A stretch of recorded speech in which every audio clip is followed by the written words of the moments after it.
Well, you weren't supposed to hear that, but what is going on, guys? You're listening to the Realest podcast, and welcome to August 22nd, 2017's Smackdown live review. We didn't do a show yesterday. There really wasn't a show to do because the show sucked yesterday. Then again, that's usually how it works when you have a bad pay-per-view and they have to finish, come off of a bad pay-per-view. It usually causes a boring show. Nothing new, other than we got the main event for No Mercy called Brock Lesnar and Braun Strowman. Excited for that. But other than that, just a just another Raw, typical Raw. And now we're looking at tonight. Tonight wasn't bad, but I think if it was a regular show and we didn't get the surprises we had today, that it would have been a bad show. Joined by Andrew. We saw the Glourious Bobby Roode debut. We also saw the debut of Shelton Benjamin. What'd you think of tonight? No, tonight was so much better than last night. With the addition of Bobby Roode and Shelton Benjamin finally coming back, it was a really good show, and I'm glad to have Shelton Benjamin back. And now he's kind of filling in the void left by Jason Jordan, so that'll be interesting to see these two team together. Right.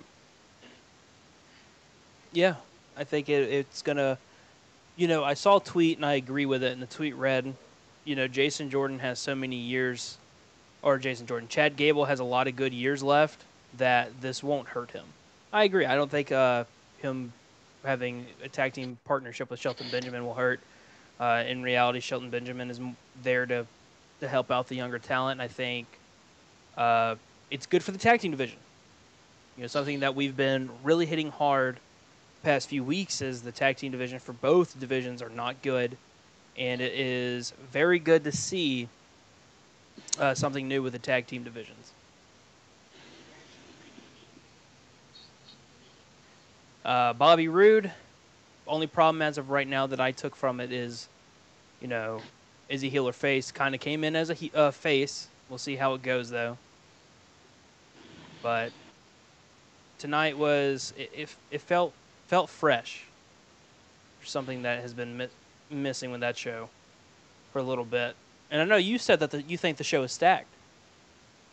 I definitely think the roster is stacked with the addition of Shelton Benjamin and Bobby Roode. If they keep the roster the way it is now, I think that the roster is 100% stacked. And it's like John Cena is on Monday Night Raw now for the most part. Yeah, and that helps. Raw. And that helps Raw. But when you trade John Cena for Shelton Benjamin and Bobby Roode, technically it wasn't a trade. Technically, they were both free agents, so there hasn't. But I mean, I'm talking about in terms of you're taking him off the show, and in exchange we're getting these guys that we haven't seen yet on SmackDown. Mm-hmm. So I mean, when you mix into that, it's kind of like, all right, well, you lost John Cena, but you got Bobby Roode and you got Shelton Benjamin. That makes up for him going to Raw. And, you get Shelton Benjamin back in there, and he's always entertaining to watch. And Bobby Roode, we know what he can do. It'll be curious to kind of see what he develops into, if he's going to stay as a face or if he's going to go back into a heel. Because he kind of played a little bit of both today. It's like, all right, well, he came out and everybody was cheering for him. He was acting like a face. And then when he got to that interview, that was very heel-like. I kind of thought it. I didn't look at it as a heel type of promo. I looked at it as he's excited to be there type of thing. Mm. And then, of course, you get Dolph Ziggler, who's apparently back. Yeah, his promo wasn't bad. I know they repackaged him. That was the major thing, is that he got a repackaging. So it's going to be... next week shouldn't be bad either, because we also will see next week who's been attacking Breezango. The whole Fashion Police files will be ending next week. And, Dolph Ziggler. Goodness gracious, I'm about to sneeze. Ugh. I wouldn't be surprised if they just say it was the Authors of Pain at this point. Right. It wouldn't I don't think it would hurt. No, let me phrase that. I'm sorry. I'm so ADD that like I was doing something. I think that if they are to do, if I think it's a bad move for the Authors of Pain to move up. I don't think they're ready. I think putting in a third team is good for the NXT Tag Team division. The only thing I hate is that now we're getting, it's now we're 100% for sure that it's going to be between Adam Cole and Drew McIntyre. Yeah, it seems like Bobby Roode isn't going to get his rematch at all for the NXT Championship. Yeah, I don't think that. I don't. It's not that big of a deal. He needs to. He needs it. He needs to get on the main roster. He's too old. His age is too high for him not to.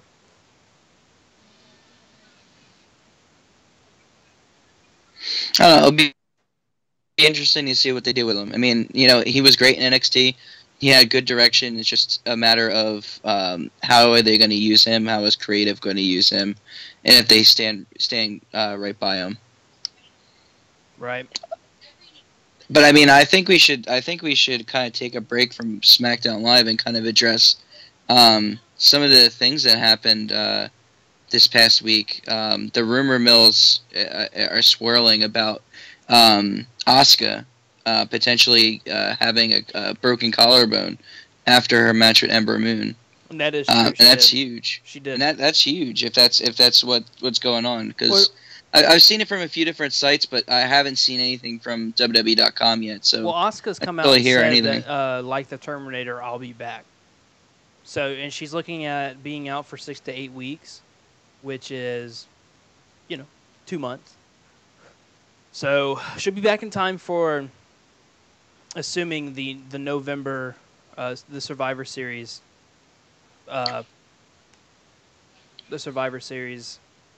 takeover. I'm sorry, I'm having blonde moments today. I'm tired. So, I think what they should do is they should just kind of just have number one contender matches left and right. I think they'll be fine. Then again, she can come out and cut promos. She can't wrestle. Right. And collarbone injuries are very scary. If people don't know what what happens with collarbone injuries. When there's a collarbone injury, once it's broken, it's 10 times easier to break the second time. If you are into football in the NFL, ask Tony Romo. He's broken his collarbone 3 times. Yeah, it's a very painful injury, one that I hope to never have again. Yeah, so that is the scary part about it. But I think she'll be fine. I wonder where she broke it. All the article said is that it was her right side. I know, but I'm wondering where, like what part of the match did she break it? Because that, speaking of, whenever I went to Chris's to watch Takeover. One thing that he said, if I'm not mistaken, it was him. I don't know. It might have been you. I wasn't paying attention, but he said, "Man, she couldn't raise the title with her other arm. She did it with one arm." It might have been you. Did you say that?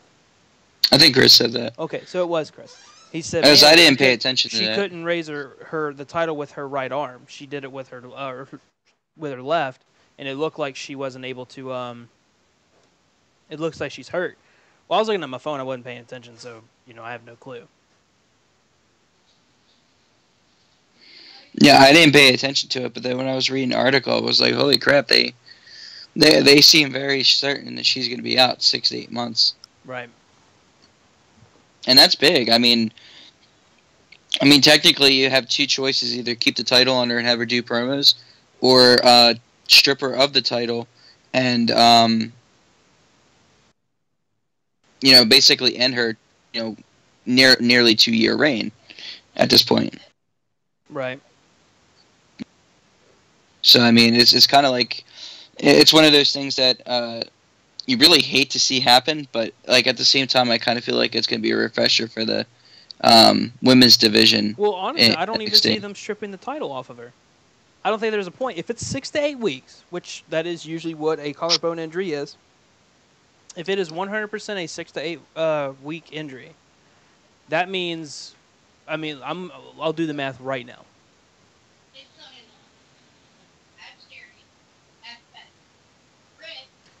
If it's 6 weeks and she battles through it, she'll be coming back at the very first week of October, if not the third week of October. Right.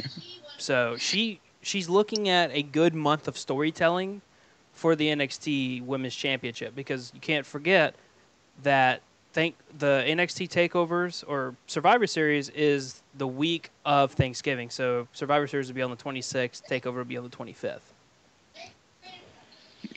Right. So she has And that's time. if they don't do any specials in between. Right. I don't think they will. I think doing specials in between, they did that with Chicago, and I didn't think Chicago was that great. I think, having waiting them out is good. I think that's what they should stick to. Just do them on the 4 big pay-per-views, have 4 big, NXT TakeOver always feels special when they happen. And I think if we add more, it could hurt.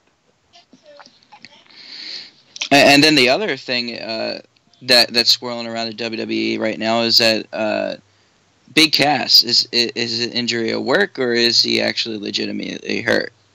From what I've heard, it's legitimate. Which kind of sucks for him. Yeah, well, if you do watch the landing of that his landing, that is a hard injury. He could have easily had his knee buckle. Right. But what do you do with there? Like you already had the company kind of trying to push you, and then for you to sustain an injury even after you're really not doing so well with the push. I don't think it hurts him too much, because what was he doing? He's fighting Enzo week in and week out. Right. So I don't think it hurts him too much. Just depends on what the knee injury is. If it's a really bad knee injury, because I think the way he landed, usually you don't see like ACL or MCL tears from that. But depending on how bad the injury is what I'd go off of. It could just be a simple minor knee injury, but then again, it could be a super serious knee injury. Knee injuries are never something to mess with. Knee injuries can take you out for a full year. Right. Yeah. I remember how long Triple H was out with his. Yeah, he tore his quad. Well, which one? Because he's had himself a good bit of injuries. Oh, he's messed up both of his knees. Yeah. Look at Seth Rollins. Tore his ACL. He was gone for a while. He got lucky by tearing his MCL. First off, it's not lucky at all. Tearing anything in your knee is awful, but he got lucky that he was able to do it with his MCL. Right. But let's get back into SmackDown. The top of the show, AJ Styles and Kevin Owens, or AJ Styles goes to the ring, talks about winning the title. Kevin Owens comes out to confront him, says that Shane McMahon screwed him. Shane McMahon confronts Kevin Owens and saying that he won fair and square, as Kevin Owens fights the case that a referee's final decision should stand. You said that the mess up that he had when my shoulder was up by a foot, it stood. You counted the 3, that should stand, and Shane McMahon continued to argue. AJ Styles then says, if you want another shot, you got it. But then Kevin Owens puts it's kind of crazy that the challenger's putting a stipulation on the line, Puts a stipulation that since a regular official screwed me over, and then obviously a special guest referee screwed me over, I should be able to pick my special guest referee. And that's what he did. Looked like for a little bit it was going to be Sami Zayn. Sami Zayn obviously turns around. What's up, Juan? Turns around, says no. Picks up Baron Corbin. Corbin says, look, I want an opportunity. And if you win, Kevin, I want my opportunity first. And he goes to AJ Styles, tries to plead the same thing. AJ Styles says, I'll have an open challenge every week. And you can answer the challenge. And that ends that there. And we'll continue. We'll talk about that match in just a little bit. Next segment on SmackDown. Aiden English is in the middle of the ring. obviously singing, annoying the crowd, and then we hear the magic of the piano of Bobby Roode debuting. And for a little bit, it seemed like Bobby Roode. There was at one point I thought there's no way Bobby Roode loses because Aiden English hit his finisher. Yeah, he did. I was surprised. It was a long 2 count. I was like, don't tell me Bobby Roode's going to get pinned by Aiden in English. Yeah. So, a good debut for Bobby Roode. Again, don't know if he is a heel or a face. He played like a face. Seemed like he's playing like a face for a little bit, but then again, we don't know until there's more TV time. Seemed like it was more of, hey, just, I'm here. I'm excited to be here type of thing. Then Chad Gable confronts Daniel Bryan. At any point, Andrew, you can stop me if you have a point you want to say. Chad Gable goes to Daniel Bryan, kind of pleased, like, I'm getting tired of being known as the guy that was Jason Jordan's tag team partner. Kurt Angle, got me one of his friends. And the rumors of last week, Shelton Benjamin signing with WWE, of course, it's true. Shelton Benjamin debuts, and they will have a match next week. And, Team Angle 2.0 or 3.0 is here. And they're probably just going to stay under American Alpha and American Alpha's music. No, you can't do American Alpha. You got to, if they make them do a tag team name, you can't do American Alpha. You got to just do Shelton Benjamin and Chad Gable. I think it's dumb if you do American Alpha because American Alpha is Jason Jordan and Chad Gable. Even though they're not like a crazy good tag team like as we look at Enzo and Cass. But, when I think of American Alpha, I think of those two. I honestly thought that they were a great tag team. Not like they weren't like legendary. They weren't like Edge and Christian. They weren't like the Revival. But like for me, they were entertaining to watch. And for me, if they had given them the time of day, and given them like proper storylines, I think we'd probably be having a different discussion when it comes to how we kind of view American Alpha. Mm-hmm. But with how they kind of treated them on the main roster and treated them like the Ascension, it's kind of a relief that they split up and that Shelton Benjamin is now with Chad Gable. And in all honesty, Chad Gable is probably better off with Shelton Benjamin. Yeah, Shelton Benjamin's a better talker than Jason Jordan.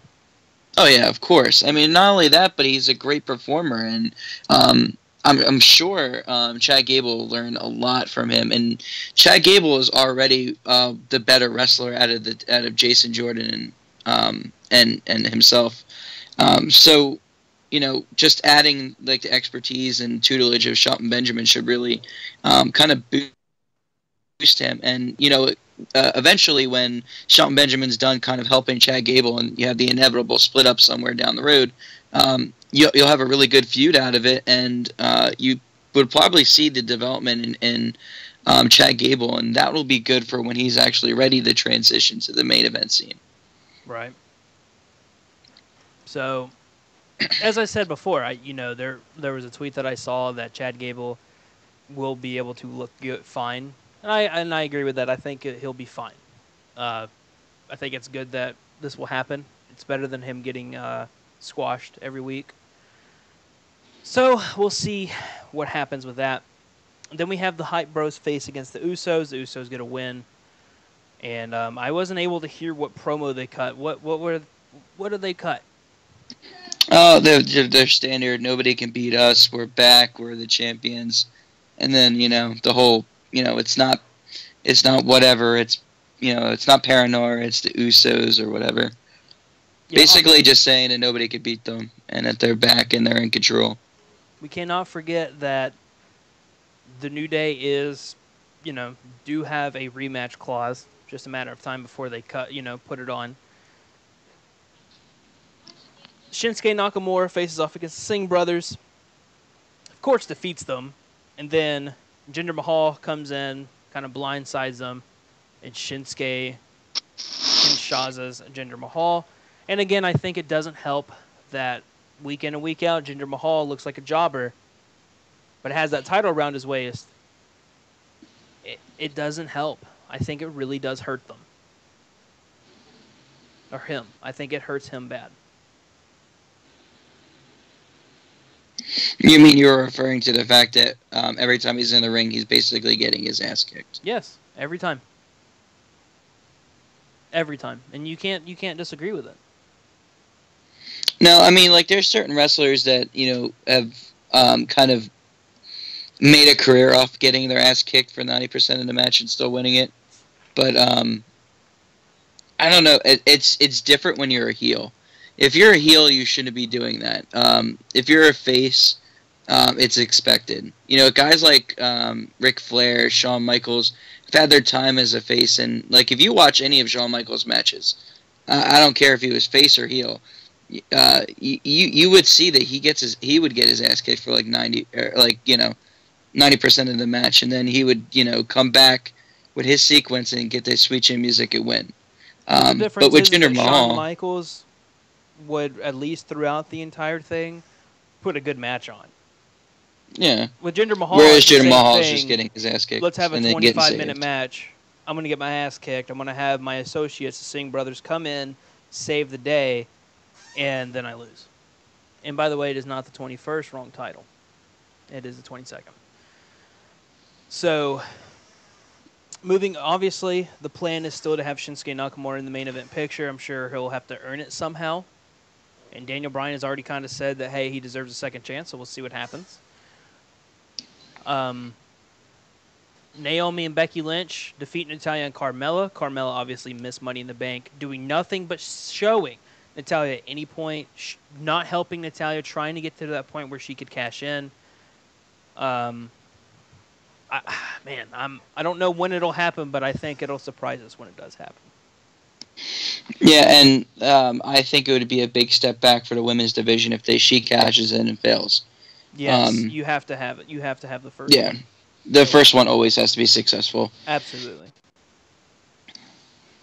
I mean, it wouldn't have been as powerful if Edge cashed in and lost when he won originally. So I expect the cash in to actually happen this time. It's just I'm kind of curious when it's going to happen because there's a lot going on right now with Naomi. Obviously due for her rematch. We could see anything, honestly. We could see Natalya beat Naomi but get cashed in on. We could see Naomi finally take her title back and then get cashed in on. It'll be really exciting to see when they finally pull the trigger how they're going to do it. But, until then, we're just going to see a little bit of what we're seeing now, just sort of her kind of like antagonizing, and eventually she's going to catch in that briefcase. Yeah. Obviously, as we said, Dolph Ziggler promises that he's going to do what the stars do next week. And then obviously I'm kind of curious. I'm kind of curious what that's going to be. Yeah, he kind of buried a lot of the top stars, too. That was crazy. Yeah, I mean, it'll be interesting to see like what they're doing. I'm guessing he's going to have like new ring music and entrance of some kind. I don't know. Yeah. I mean, he put on a great promo. I mean, Dolph Ziggler has always known how to put on a great promo. And this is coming from a Dolph Ziggler fan, well-documented Dolph Ziggler fan. I just hope that whatever they're doing or trying to repackage him, they kind of do a little bit better with him.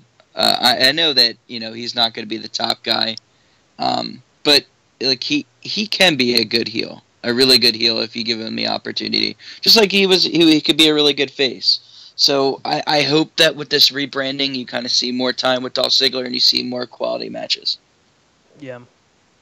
Now, but I mean, I have a problem. He's gonna get. I have a feeling he's gonna get buried by Bobby Roode. I just the way the promo went today, and how he kind of took a jab at Bobby Roode.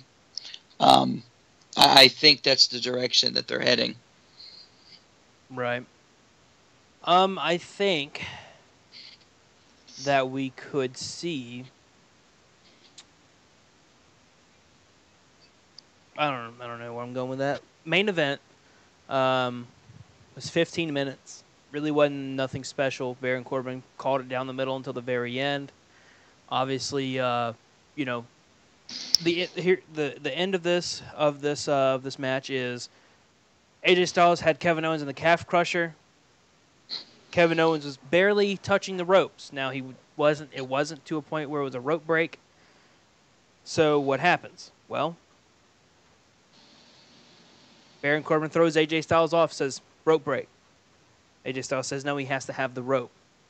Baron Corbin says I'm the referee. Kevin Owens pushes AJ Styles into or kicks. No, he pushes him.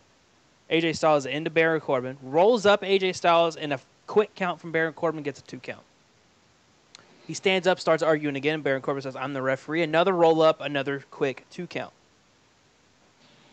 So then Shane McMahon runs down to the ring. Says, what are you doing? You're doing it all wrong. Start arguing. Baron Corbin and Shane McMahon start arguing. Kevin Owens throws a low blow to AJ Styles. Cover goes. And boom. Shane McMahon drags Baron Corbin out of the ring, says no, he low blowed him. It's all wrong. Baron Corbin says, you know what? If you think you can do my job better, here. Takes his ref shirt off, gives it to Shane McMahon, and walks backstage. Kevin Owens obviously furious at Corbin and Shane McMahon, gets back into the ring, having to accept that Shane McMahon is now the referee. Gets hit by the phenomenal forearm. 1, 2, 3. Obviously setting up an angle between Shane McMahon and Kevin Owens in the future. I'm assuming something at Survivor Series. And that's SmackDown. Nothing special. The only 2 things that really happened on SmackDown was the fact that we saw Bobby Roode and Shelton Benjamin. Mediocre show. It was better than Raw, 100%. Raw, I mean, I felt bad. Raw, I couldn't even stay awake for it. It was that bad. Yeah, it was bad. It was very bad. Very bad. But, I mean, is there anything else you want to say before we cut it? No, I think we covered everything. All right. Well, with that being said, we'll be live with the Monday Night Raw review. We might be doing a Keeping It Real Thursday. Got to get a hold of Andrew for that. So until then, peace out.